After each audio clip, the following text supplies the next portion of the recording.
Tayo. Nakasubscribe ka na ba? Siguro naman. Hindi na naman, di ba? Hindi ka nga siguro naka 5 seconds, di ba?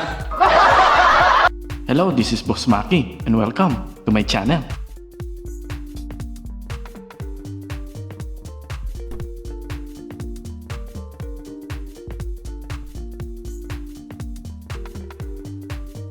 Okay, ang pag-uusapan natin ngayon.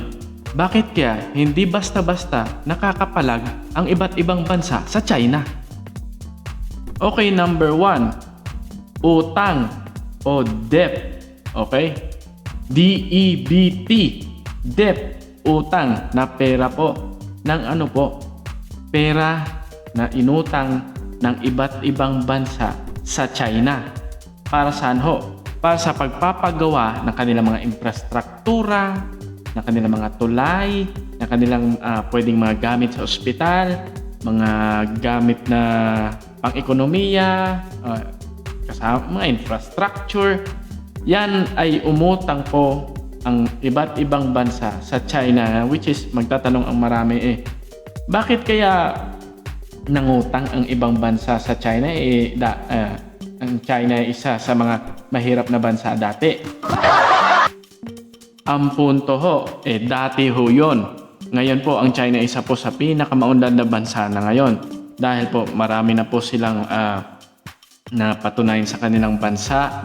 Marami na po silang mga, halimbawa na lang sa kanilang mga pelikula, ang sumikat, mga Chinese movie, mga Chinese telenovela, Chinese romance, Chinese drama, na talagang kumita. At hindi lang yun, pati ang mga kanilang mga gamit, katulad ng mga binebenta nilang mga gamit, mga made in China products ay talagang kumalat na sa buong mundo. Kaya po sila ay umasenso. Kaya dahil doon, ang nangyari ngayon sa kada bansa, yung dating mayaman ay bumabagsak habang ang China ay paangat ng paangat ng paangat. Which is, ang nangyari ngayon sa mga bansang yan, sa maniwala kayo sa hindi, ay nangungutang na sa China. Hi, what you see here is $10,000 on the table. You can take this money as a loan, but I will charge you a little bit of interest rate. Like most people, you take the money and you go buy a nice car. But in 10 years, it's time to pay me back. And because of interest rates, now you owe me $20,000 and not 10. You will say, I don't have money to give you. And if you don't, I take your car and a piece of your house. This is how debt works. And after 3 years of traveling the world, I noticed that this is exactly what China is doing. For example, take the small island nation of Sri Lanka. This developing country needs money and China has a lot of it. So Sri Lanka took billions of dollars in Chinese loans. It was easy money just there to be taken. And with that, they built skyscrapers, highways, airports, and shipping ports. The country grew and prospered. But few years later, this easy money came with interest rates, and Sri Lanka was so much in debt that it couldn't pay back China its money. And the only way out was to give China control of what they had built. In other words, Sri Lanka lost a piece of its home to China because of debt. This is the Chinese money trap. And it's a real thing I saw all over the world. In Papua New Guinea, I saw $2 billion in loans given by the Chinese to build skyscrapers, infrastructures, and ports. But there is no way this remote developing country can pay it back or its interest rate. And the only way out is to give China control of the country. In the Maldives, Pakistan, Malaysia, Laos, Kazakhstan, Mongolia, Egypt, Kenya, and South Africa, the same thing is happening, and many countries are struggling to pay back Chinese loans. If you look closely, all these infrastructure projects like highways, ports, and bridges connect to China through the sea or through the land.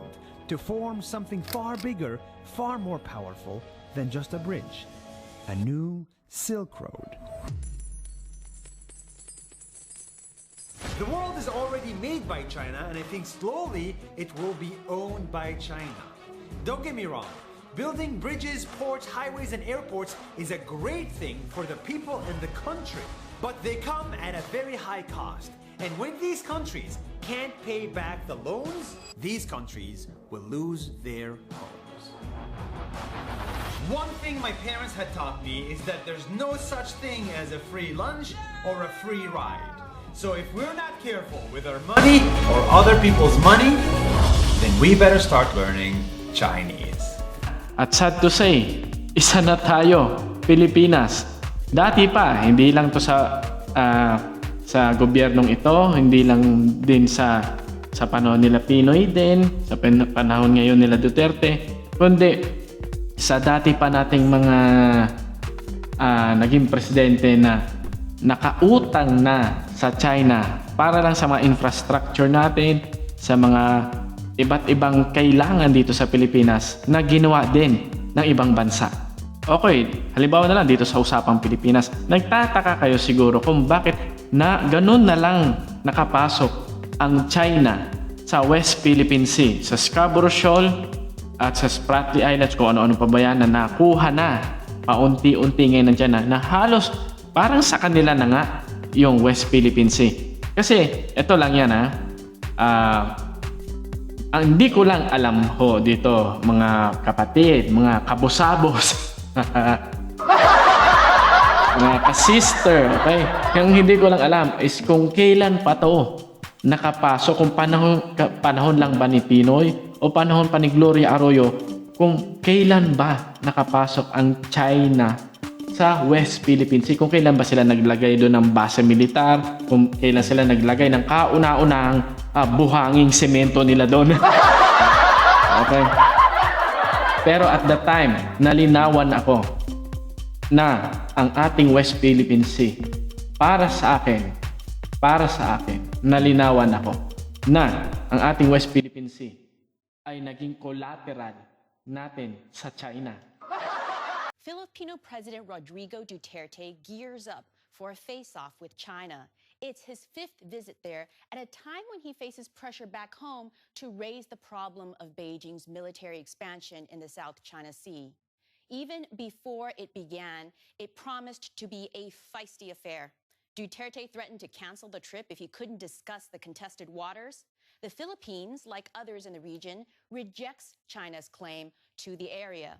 China wants to control virtually the entire sea, which is a critical shipping route, rich in fish and oil and gas reserves.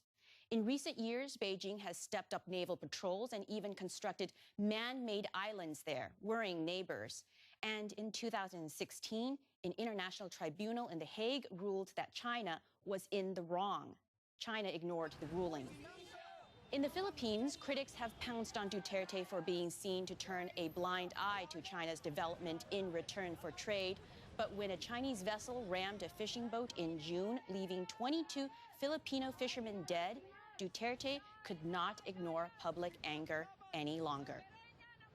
Joining us is Richard Haydarian, author of The Rise of Duterte and also more recently, The Indo-Pacific, Trump, China, and a new struggle for global mastery. So very well placed to explain some things to us. Tell us, Richard, to what extent is domestic pressure influencing Duterte's actions on this trip? Yeah, I mean, the president is very popular in terms of his overall approval ratings. But on the issue of foreign policy and his policy towards China, that's where we see a lot of problem. There's a pushback from his own top generals, including his defense secretary and national security advisor, who have openly raised concerns about potential espionage with the influx of Chinese illegal workers and citizens into the Philippines, but more importantly, intrusion of Chinese warship into Philippine waters. At the same time, the greater public wants him to raise the 2016 arbitral tribunal case against China. And in fact, more than 90% of Filipinos want him to take back some of the land features that China wrested control of from the Philippines in recent years, particularly the Scarborough Shoal. So he's taking a lot of heat at home. And in that context, he's going back to China and trying to save this rapprochement, which is very controversial at home. Now, I want to talk about China's Belt and Road Initiative, its investment and infrastructure scheme. To what extent does the Philippines benefit from the Belt and Road Initiative? I guess what I'm wondering is what is President Xi Jinping offering Duterte that's kind of making him open to giving up a little bit of Filipino sovereignty over the area of the South China Sea? Yeah. Right. Well, the fact of the matter is that President Duterte has tried to justify his controversial, obsequious policy towards China through two different justifications. One is that he's been arguing that if you're nice to China, they're going to invest big in the Philippines. And back in October 2016, China offered more than $20 billion, $24 billion of investments.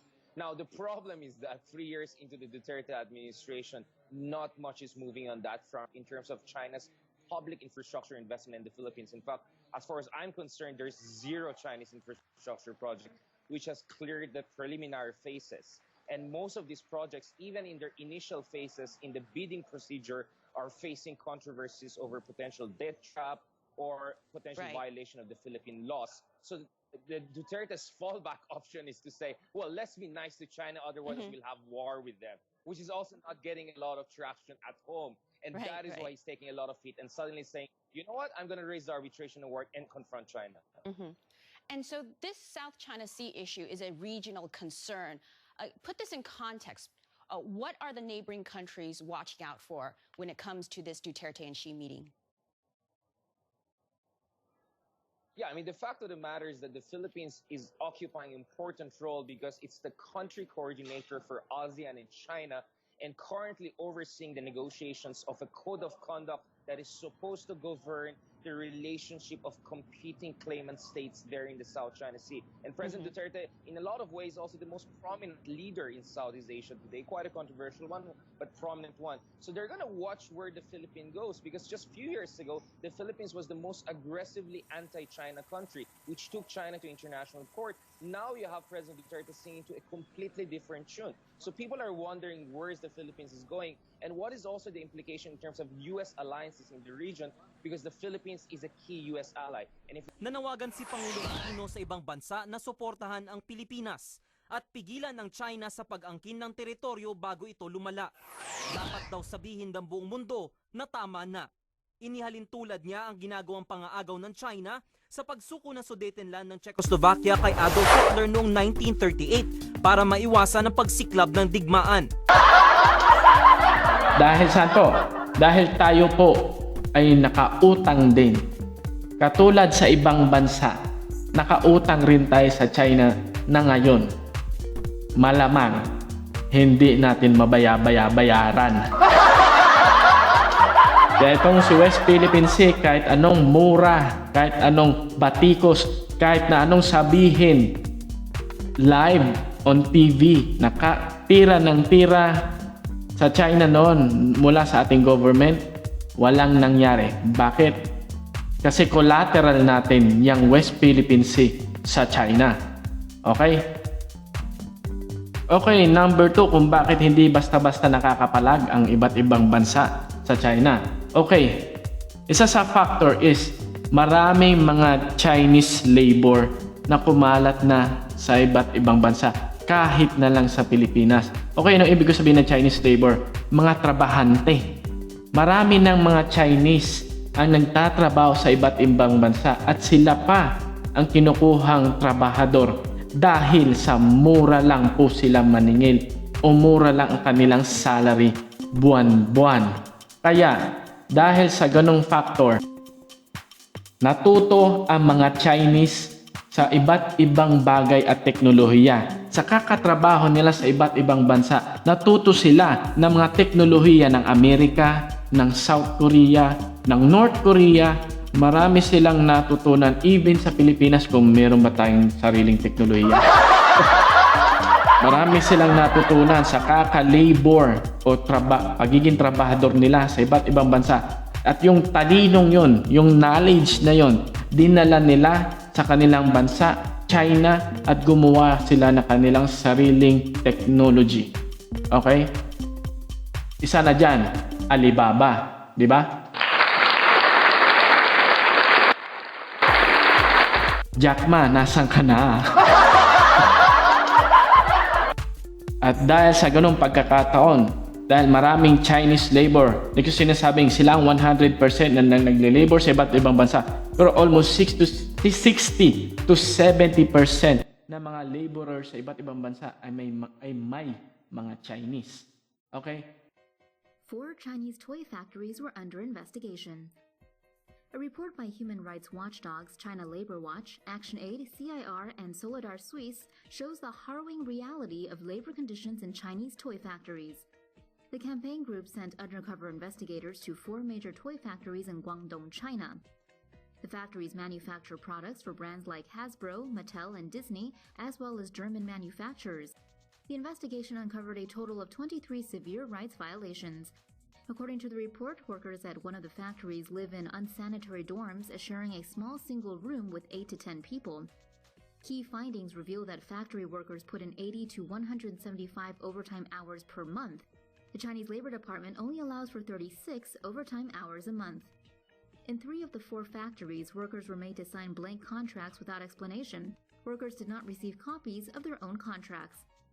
Workers also did not receive safety equipment as well as the legally required 24-hour safety training before starting work. This training is important as the workers handled toxic chemicals. Employees reported being fined or even dismissed if they took sick days. All 4 factories do not have independent unions to help regulate working conditions. The report comes out just in time for the holiday season. Simone Wassman from Solidar Suisse hopes parents will think twice before purchasing toys from Hasbro, Disney, and Mattel, saying there's no Christmas magic going on here. Those toys were made with cheap labor by women working illegally long hours for pennies. Dahil mura lang silang swelduhan. At dahil sa Chinese ay okay lang sa kanila yung sinasabi nga na pabarya-barya na sweldo, kita. Mahalaga sa kanila ang maliit na pera hanggang sa lumalaki yon, which is yun ang kanilang tradisyon at nakasanayan. Kaya ngayon, isa na silang mayamang bansa. Dahil marunong silang pumulot ng barya at ipunin at palakihin. Ibig ko pong sabihin, marunong po silang magtrabaho kahit konti lang ang sweldo. Ang importante, sumweldo. Yeah, which is, dahil doon, marami silang natututunan sa iba't ibang lugar. At kaya nga po, marami po kayo makikitang produkto, mapa cellphone, mapa pagkain, mapa building, mapa hollow blocks, mapa ano. Ano ibig ko sabihin? Marami po kayo makikitang made in China.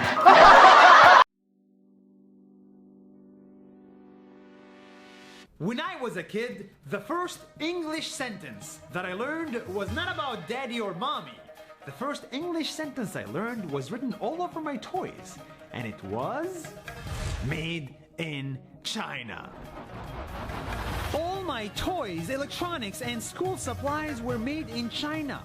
And the kid in me always wondered, why is this made in China? Why not somewhere else? Now that I'm in China, I found the answer. This country works in ways that I've never ever seen before. They work hard, they work fast, they work cheap. There are a billion Chinese people who built everything from skyscrapers to laptops to iPhones to stupid plastic toys. To make this in a different country, then that country needs to be better, faster, and cheaper than here in China. Yes! And from what I see, that's a really hard thing to do. At kaya natatakot ang iba't ibang bansa pumulag sa China dahil sa gantong paraan, dahil sa maraming laborers, maraming mga trabahante sa iba't ibang sulok ng bansa. Subukan nyo na labanan ang China at pag yang mga yan nag-aklas, pumalag, ubos ang iba't ibang bansa. Di ba? Sa paanong paraan? Pwede sila magtanim ng bomba sa kanilang inaayos na cellphone. Pwede sila magtanim ng mga nakakalasong kemikal sa kanilang pagkain na wala nang kalam-alang ng iba't ibang bansa na export na, patay ang lahat. Di ba? Okay, pangatlo and lastly, kung bakit hindi nakakapalag ang mga iba't ibang bansa sa China. Okay, ito yan. Ang palakas na base militar at ang mga hukbong sandatahan ng China. Okay? So, ipapaliwanag ko pa ba to? Panoorin nyo na lang to, guys. In the last episode, we reviewed China's first ever aircraft carrier, the Liaoning. But we didn't talk too much about its weapon system because it was designed to have more space for more playing and limited defensive capability. Well, to see some of the real killing machines, you should check out China's warships. And this is Type 052D guided missile destroyer, China's new generation air defense destroyer. It has the length of about 150 meters and a beam of over 15. The displacement of this vessel is over 7,000 tons. The bridge accommodates 4 fixed-phase array radar for 360-degree coverage. The radar is used in conjunction with vertically launched long-range air defense missiles. Where the 052D is armed with vertical launch system firing various projectiles, from air defense missiles to anti-ship cruise missiles. It has a single-barrel 130mm gun as its main naval gun, as well as closing weapon system for short-range defense. The destroyer also has the stern deck and hangar to accommodate helicopters. Another smaller warship is called frigate. It is usually used to protect other warship and merchant marine ships, especially in anti-submarine warfare. One of China's latest model, the Type 054A, is a class of the multi-role frigates. Well, this ship is about 130 meters long and 16 meters wide with a standard displacement of 3.6 thousand tons. It carries medium-range air defense missiles and various anti-submarine rockets in a vertical launching system. The 054A retains its predecessor stealth features, including the sloped hull design, radar-absorbent materials, and a clean profile. It can also carry armed helicopters. The first Type 054A ship entered service in 2007. This craft have carried out missions in the Gulf of Aden and Somalia against the piracy, as well as UN missions in the Mediterranean. Totoo na hindi pa sila nagsisimula ng kung ano-anong gera ngayon na mula sa pisikal na brutal na gera ngayon. Dahil ayaw ng iba't ibang bansa magkaroon ng World War IV. Okay? So, natatakot at iba't ibang bansa mangyari ang kasaysayan noon. Na pag nagkaroon ulit ng World War at tatawagin ng World War IV, ay marami na talaga mamamatay, marami talagang magigimbal, magugulat. Yung nangyari noon na nararanasan ngayon ng mga nagti-TikTok, ng mga relax ang buhay at nagkaroon ng gera, nako, baka mabaliw ang lahat ng tao. Kaya iniiwasan ng iba't ibang bansa magkasagutan, magkainitan. At ngayon, sa usaping to, ang China, kahit tahimik sila, unti-unti silang nagpapalakas. Okay? Tayo naman Pilipino. Habang tumatagal, unti-unti lumalaki ang tiyan natin. Tayo mga Pilipino, unti-unti rin lumalaki ang utang natin. At pag nangyari ang gera, kanya-kanya tayong tago sa ilalim ng saya ng ating mga nanay. Diyos ko, sana po hindi po mangyari ang World War IV. Hopefully, hindi na mangyari yan at hindi yan dapat mangyari.